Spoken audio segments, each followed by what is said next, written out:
Shunchaki yana 1 yil o'tdi. Menda bo'lsa hammasi o'sha. U yerda turdim, keyin bu yoqqa o'tdim. Shunchaki joniga tekkan yo'ldan yurmasliging kerak. Qanday? Zerikarli hayotni unut, o'zingga erk ber. Yo'l-yo'lakay o'ylab top. Nega asabiylashasan? Men esa buni bilmayman.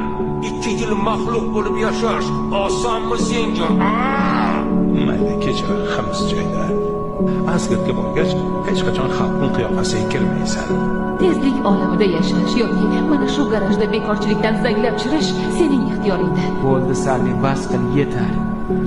Balki qaytib borarsan. Seni hamma kutyapti.